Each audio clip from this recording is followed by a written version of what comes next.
¿Qué tal, Pablo? Pedro.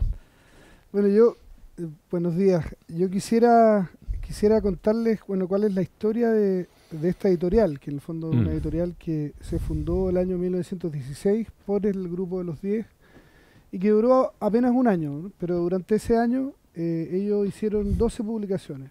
Hicieron 4 revistas, 4 números de la mm, revista Los 10 y 8 libros. Y esta editorial tenía como propósito, en el fondo, publicar de distintas disciplinas artísticas. Naturalmente que mm. publicó novelas, cuentos, poesía, pero también publicó un libro con partituras de una selección de músicos chilenos, por ejemplo, y Mira. tuvo en carpeta la publicación de un libro sobre Valenzuela Llanos y otro sobre Juan Francisco González.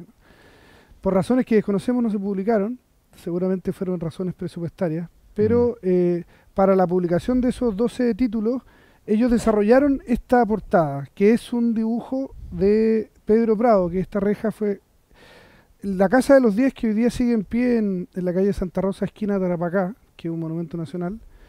Eso fue como una especie de proyecto colectivo. El pórtico de la casa y la puerta de entrada la esculpió Julio Ortiz de Zárate. mm, Los capiteles de las columnas del patio interior las esculpió Alberto Reed. Y las rejas las diseñó Pedro Prado. Y la torre de hormigón armado fue un arquitecto alemán. Esto fue todo hecho el año 1924. Bueno, y todavía sigue en pie. Y el sí. interés es, claro, la lógica de los 10, en el fondo, es, claro, ellos sobre una base colonial, digamos, sobre una Mm, estructura arquitectónica tradicional de adobe y teja, levantan una torre mm, moderna, como era la construcción en hormigón armado, y que, a pesar de los terremotos y todas las vicisitudes, sigue en pie, digamos. mm, Entonces, ellos diseñaron este arte y yo lo que hice 100 años después, es decir, el año 2017, fue tomar el arte de las portadas, el arte interior de las páginas del mismo, de la misma tipografía, la misma caja, pero yo la amplié un poco más el formato porque era muy chiquitito. mm, Y hoy día, por el tamaño de las planchas, este formato es óptimo en términos de impresión, no ameritaba hacerlo tan pequeño, digamos. Esa es la única modificación que hice. Y partí el año 2017, el primer libro fue un libro de Juan Francisco González que se llama Escritos sobre Arte, en donde recogí todos los artículos que Juan Francisco publicó durante su mm, vida, un cuento que se llama El Cachespiare, que es buenísimo, que fue publicado en la revista de los 10, y cartas y otros documentos que ya habían recopilado otros investigadores como Wenceslao Díaz y otros. Ese fue el primer título. Y ahí estuve publicando libros de los 10. ujú, Pero en la pandemia, bueno, pensé que era sano empezar a publicar autores contemporáneos y empecé a publicar poetas contemporáneos que no tenían que tener un vínculo preciso con los 10, mm, digamos, no era necesario. Y en eso conocí a Pablo, lo conocí antes de la pandemia, ¿sí? Pero Por Venezuela Llano, por tu nos exposición. conocimos y ahí nos dimos cuenta todos los vínculos que teníamos, porque buena parte de los artistas, escritores que están contenidos en esta investigación de Mm, Pablo, yo había trabajado con ellos mm, antes, digamos. Entonces, nuestro primer contacto fue a raíz de una exposición que organizamos de Alberto Valenzuela Llanos, mm, donde Pablo pudo ver un par de obras que fueron pintadas en Algarrobo, y que además, a mi juicio, la pintura de Valenzuela Llano en Algarrobo, que es su última etapa, es la más valiosa de su obra, a mi juicio. Entonces mm, había un interés común y ahí llegamos, también pudimos dar con la familia del anfitrión de Valenzuela Llano, del señor Correa, digamos. Y después yo también he trabajado bastante con Camilo Mori. La semana pasada hicimos entrega del archivo de Camilo Mori a la Biblioteca Nacional y mm, también hemos publicado y hecho exposiciones sobre él. Sobre Pepo también hemos investigado bastante, por lo tanto este sí, vínculo con Pepo y el Quisco fue muy interesante. súper. Sobre Pedro Prado, en el caso yo soy bisnieto de él y a raíz de eso me he interesado por buena parte del grupo de los 10, por lo tanto Mm, Alfonso Len lo conozco harto, a Manuel Magallanes también, a Juan Francisco mm, González, hemos hecho varias exposiciones de él. mm, Y ahora, en este sábado, inauguramos una exposición de Pedro Prado en la Casona Santa Rosa de Apoquindo, que está ahí en Colón con Padre Hurtado en Santiago, mm, en donde lo que hicimos fue reunir una selección de manuscritos de Pedro Prado, donde está uno de los cuadernos del juez rural que dice, juez rural, el Tao 1921, es decir, lo está escribiendo antes, ¿sí? mm, Y está ahí exhibido, digamos. Eh, Y lo que hice fue reunir manuscritos que están en el archivo de Pedro Prado de la Católica con acuarelas, dibujos y óleos que estaban repartidos entre la familia. Entre ellos, naturalmente, hay un cuadro de pequeño formato, que es lo que pintaba él, digamos, de la Quebrada de Córdoba, y otros, de varios cuadros pintados en esta zona, ¿no? Y bueno, Pedro Prado, el juez rural, claro, él fue juez de Barranca un breve tiempo, digamos, y salía a pintar siempre con Juan Francisco y con Manuel Magallanes, y con Julio Ortiz también, salían los tres, con Genaro Prieto también. Pero claro, esa figura de Mosarena, que este pintor, yo la asocio más con Manuel Magallanes, que hay un juego con el nombre, ¿no? Y también porque hay una anécdota que está en el libro y que después Pedro Prado reproduce en uno de sus discursos, que es una anécdota simple, que los dos salen a pintar y los dos, a pesar de tener como compartir el motivo, digamos, pictórico, lo resuelven de maneras completamente distintas. Y en el discurso él habla de que sale con Manuel y después en el libro aparece la misma escena descrita igual, digamos, entonces uno lo asociaría. Y además porque Juan Francisco González es el maestro, digamos.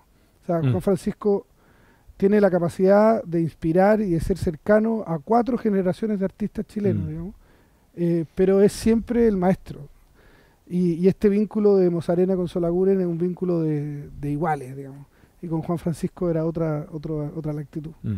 Así que en el fondo fue una conexión muy buena con Pablo, porque buena parte de los artistas que él trabajaba, yo también había trabajado con ellos. El espíritu de la publicación además me parece como muy sano, es decir, lo que hace Pablo es introducir a un lector general en personajes varios para estimularlo a profundizar esa investigación, digamos. Por lo tanto, aquí lo que hace Pablo es entregar una visión general y para que las personas dimensionen como la envergadura, la densidad cultural que tiene este territorio, y así después puedan cada uno seguir explorando, investigando. Y además está claro que va a haber un segundo libro, porque en el medio de la discusión yo le decía a Pablo, pero hay varias personas más, me dice, pero sí, suficiente, digamos, tiene que terminarse en algún minuto. Y la última persona, como la más reciente, fue la Simone Chambelán, que es una francesa que se avecindó en Chile, que tuvo su casa acá en Isla Negra, y que hicimos una exposición de ella en Las Condes en marzo, y encontramos uno de sus libros, o sea, su único libro de poesía, que lo publicó y lo presentó en Isla Negra el año 98 en francés, y que lo reeditamos y lo vinimos a lanzar a la Biblioteca de Algarrobo. Así que ahí tenemos a una, pero varias más que van a surgir. Entonces, a mí, en el fondo, lo que me interesa que quizás Pablo pueda compartir con ustedes cuáles son, a su juicio, como los hallazgos que tiene el libro, digamos, porque no vamos a hablar de Vicente Huidobro, que está acá, pero ya ni de Nicanor, ni de Neruda, pero sí hay otros personajes que yo creo que son igualmente interesantes, pero menos conocidos. Sí, así como a nivel de hallazgos, Pedro, igual, claro, insisto, es como medio presuntuoso este asunto, como decir, yo antes que yo pusiera la atención ahí, nadie sabía. Se desconocía por completo la presencia de...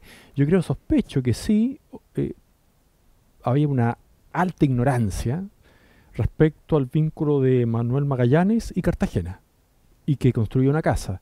De hecho, la casa de Manuel Magallanes, o sea, esa casa, para que tú lo sabes bien, pero digamos el resto de las personas que no lo saben, escribió un libro que se llama La casa junto al mar, que habla del proceso de construcción de esa casa, de cuando elige el sitio, yo qué sé, en forma poética, pero abordando un hecho real de su biografía personal. Entonces, bueno, esa casa uno no descarta que todavía esté en pie. Eventualmente, ya que la construyó el año 14, 15, 16, tiene más de 100 años, puede estar demolida, pero puede que esté ahí. Pero nadie sabe, bueno, y desgraciadamente también habría que decirlo, Manuel Magallanes Moure no es una figura del todo, no es un Manuel Roja, por ejemplo, como recién conversábamos, una figura que está un poquito más recogida, menos leída, desafortunadamente, porque bueno, yo aquí como que estamos saludándonos entre nosotros, pero el libro que usted en Origo, esta obra completa que tú me regalaste. Y bueno, ahí uno se entera de la, no sé, de la calidad de ese autor, ¿no? Que de repente uno dice el paso del tiempo, en arte el mejor juez es el tiempo. Después de 100 años sigue admitiendo ciertamente una lectura súper rica e interesante. Entonces, bueno, para seguirte con el recuento, yo creo que también el otro que es Manuel Rojas. Y Manuel Rojas, pese a que tal vez alguien aquí podría levantar la mano y decir, no, pero yo sabía desde el año 80 que Manuel Rojas tuvo casa. Bueno, es que Manuel Rojas tuvo 2 casas, llegó a tener. Y ambas están, o sea, digamos, y dada la envergadura del vínculo, uno podría decir un hallazgo, ¿ah? Porque releva algo que es muy importante para el litoral, muy importante, un premio nacional de literatura, como lo conversamos con Luis, un autor que se sigue leyendo, que de hecho para no me acuerdo la fecha creo que de publicación, aquí Gonzalo de repente podría ayudarnos, qué es lo que se celebró, pero cuando se hizo una novela gráfica de Hijo Ladrón. Por eso te digo, yo no sé si era por el centenario de Manuel Rojas. Hijo Ladrón es del 55. No lo sé, pero hace un tiempito atrás se hizo una novela gráfica. 2015 tenía que haber sido a los 60 años. En fin, claro, por una efeméride, pero es un autor que sigue generando, se sigue escribiendo mucho sobre Manuel Rojas, sigue siendo muy leído. Y bueno, él tuvo 2 casas y lo singular es que la primera casa, él la construyó de cero y mandó llamar al mismo arquitecto que le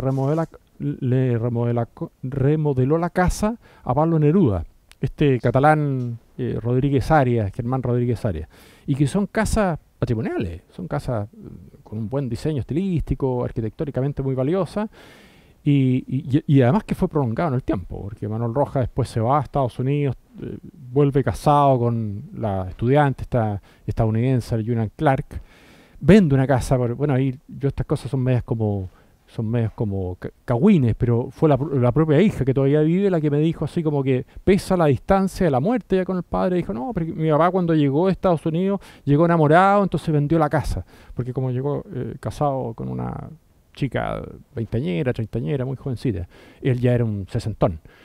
Entonces, bueno, pero aún así, pese a que vendió esta primera casa, que le construyó este arquitecto catalán, a su gusto, digamos, él luego se vincula con otra casa, que también construye el mismo arquitecto, el Rodríguez Arias. Entonces, Manuel Rojas te podría señalar que, claro, ciertamente otro... A ver, ¿quién más? Bueno, también, no es que eso tampoco es hallazgo, porque claro, me van a decir, bueno, si tanto sí, así que pero lo que pasa es que lo interesante es que uno tiene la capacidad de sorprenderse, digamos. El hallazgo es tuyo, digamos. Los demás verán si o no. Sí, claro. A mí me han criticado porque, claro, tengo una página web que se llama pinturachilena.cl y ahí cuando encontramos obras de colecciones privadas, las publicamos y decimos, mira aquí una obra que descubrimos. Y hay una mujer que conocemos, digamos, que se ofende cada vez que aparece una obra de artista mujer porque dice, bueno, yo ya la conocía, digamos, ¿por qué hablan de allá? Bueno, para nosotros sí, digamos, claro, no pasa nada. Y no estoy obligado a citarte cada vez que publico una obra de una artista mujer, digamos. Sí, por lo tanto, hablemos de los hallazgos nuestros, digamos. Después si los compartimos muy bien, pero eso es lo bonito de hacer este tipo de proyectos, digamos. Sí, sí. Bueno, y la constelación litoral, y volviendo, porque ahí obviamente la figura de Neruda, ciertamente. Neruda hace el ejercicio y Huidobro, así cronológicamente hablando. Uno dice, claro, ellos hacen un esfuerzo deliberado de venirse a este lugar porque se conectan con el entorno natural. De ahí está el tema, de repente la gente me pregunta a mí como mi faceta como ambientalista, y yo no tengo nada que ver con eso.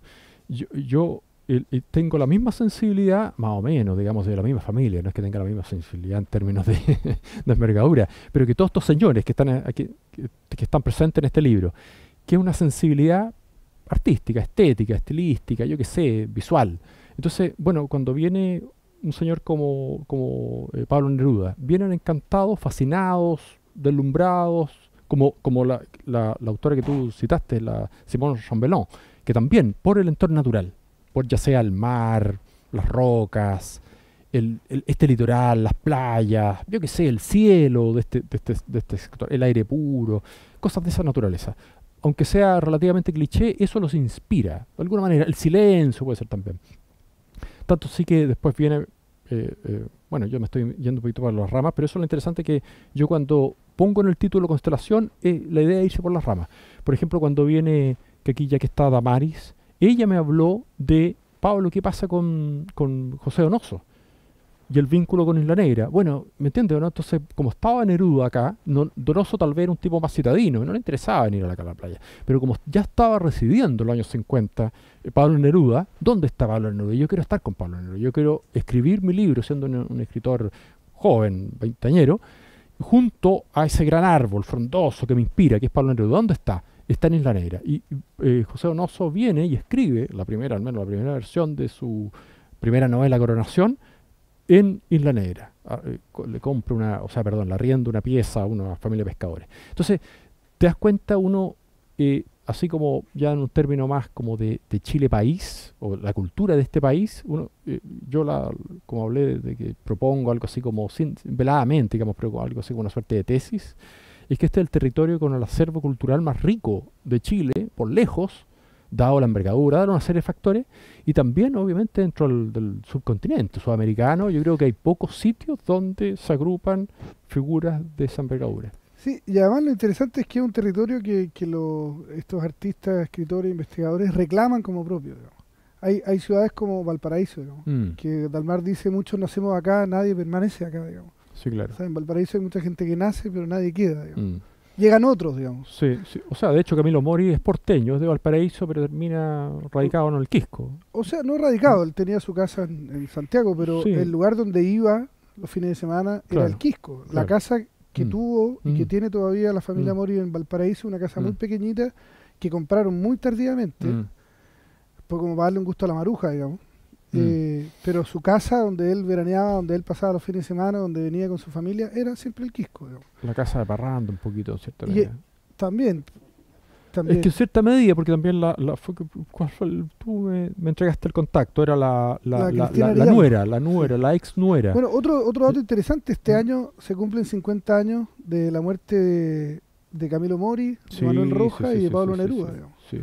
Y por eso que cuando Santiago fue la ciudad invitada de honor en la Feria del Libro de Buenos Aires, y están todos muy preocupados de la conmemoración del golpe, que me parece bien, ¿no? Pero a mí me preguntan, pues yo participé en la organización en la primera etapa, después me fui. Me dicen, ¿y qué? Yo dije, bueno, a Manuel Rojas, digamos, se cumplen 50 años, él tiene que tener un lugar en el stand, digamos. ¿Sí? El golpe está bien, digamos, pero... Y a Neruda ya no, Neruda ya lamentablemente está fuera de la escena del arte oficial por razones extraliterarias, digamos, pero ya es difícil reivindicarlo hoy día. No, de Buenos Aires. Que Santiago fue la ciudad invitada de honor, que es la feria que se celebró en abril-mayo en Buenos Aires. Y había un stand muy grande y había espacio como para poder celebrar a muchos de nuestros escritores. No, lamentablemente no fue así. Pero eso es lo interesante, que es un territorio que los artistas reclaman como propio, voluntariamente. Sí, ¿no? el caso de Pepo es Pepo, por ejemplo, particularmente elocuente. Él no le gustaba viajar en avión, por lo tanto salió del país 2 veces. Una vez a ver a una hija en Canadá, que sufrió mucho, y una invitación que fue a Buenos Aires, pero los únicos viajes que hizo fue acá, digamos, a ningún otro lugar. Sí. Después, claro, cuando murió su padre y su madre en Concepción, no fue más, y él era entre Santiago y el Quisco era 100%. El único lugar. Y además, en medio de esta investigación uno ve que todavía es posible hacer algo, digamos. Yo sé que el Estado no está en condiciones de administrar todo el patrimonio arquitectónico que tenemos, digamos. Eso es absurdo, pero el caso de la casa de Pepo, que está súper bien ubicada, la familia Ríos todavía conserva un volumen grande de originales, digamos, que se podrían adquirir, digamos, para poder exhibirlos en esta casa, que además tiene como potencial turístico, es decir, se podría bicicletear, digamos. Hay una oportunidad ahí, hay una oportunidad, porque en el fondo el patrimonio tiene que ser difundido de múltiples formas, digamos. Este libro es uno. Hacer exposiciones donde las distintas personas puedan ver las obras también, pero marcar algunos hitos en la ciudad, en los pueblos, que la gente los pueda ver, sería muy bonito. Y la casa de Mori no tiene tanto potencial, digamos, pero la de Pepo sería una tremenda oportunidad de poder hacerlo. La casa de Pepo tiene un tremendo potencial, y la casa que está justo encima, que es la de Manuel Rojas. La casa de Manuel Rojas, bueno, yo hablé ahí con la actual propietaria y ella se enorgullecía, porque alguien, por ejemplo, en el caso de los actuales dueños de la casa de Mori, yo no sé si porque ellos como residen, ellos sí residen ahí, se pusieron un poquito celosos, se le pararon un poquito los pelos, se pusieron un poquito a la defensiva cuando yo golpeé la puerta y expliqué por qué quería conversar con ellos. Entonces ahí como que dijeron un poco menos que esto, no sé, creerán que vivimos en Suiza, ¿no? En un país escandinavo, como que va a llegar el Ministerio de Cultura a decir, ¿saben qué? Esta casa la expropiamos, poco menos, porque esta es parte del patrimonio cultural de nuestro país. No, eso ni por asomo. Pero en la casa, lo que tiene que ver con Manuel Rojas, como te decía, la actual propietaria, ella está llana. Ahora, no por un tema de alguien también en este país que está tan neoliberalizado a decir, bueno, porque pensaba que había un tema de un rédito económico. No, ella, yo creo que genuinamente se enorgullecía. Claro, yo sé que esa casa fue de el gran escritor Manuel Rojas y estoy súper abierta a que esto eventualmente se transforme en un museo. Tiene o sea, tiene una vista incluso mejor que la de Pepo, en el sentido de que está justo encima de la de Pepo. Entonces tiene mejor altura y domina una panorámica que llega hasta aquí mismo, hasta las cruces, hasta las costas de las cruces, Cartagena.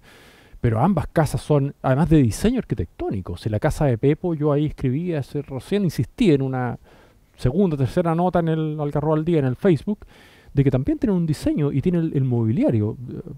Me cambié a la de Pepo porque la de Manuel Rojas no me dejaron entrar. Pero supongo que está muy cambiada, me soplaron. Pero la de Pepo, lo curioso es que está súper bien conservada en su interior. Son los mismos dueños. Exacto, súper bien conservada con el libro de notas donde él hacía el recuento, la casa que canta, le puso. Imagínate cómo le puso el mismo Pepo a su casa, era la casa que canta. Era el rey del carrete, tiene un cuadernito, que eso yo le alcancé a tomar la fotografía, donde hacía un recuento. Pepo era un caricaturista, entonces tiene una letra así preciosa, de imprenta, un exhaustivo recuento de los invitados.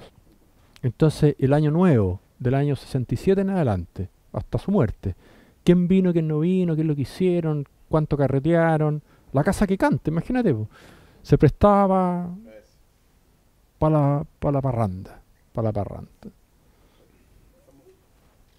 ¿Estamos cumplidos? Buenísimo. Muy bien. Muchas gracias.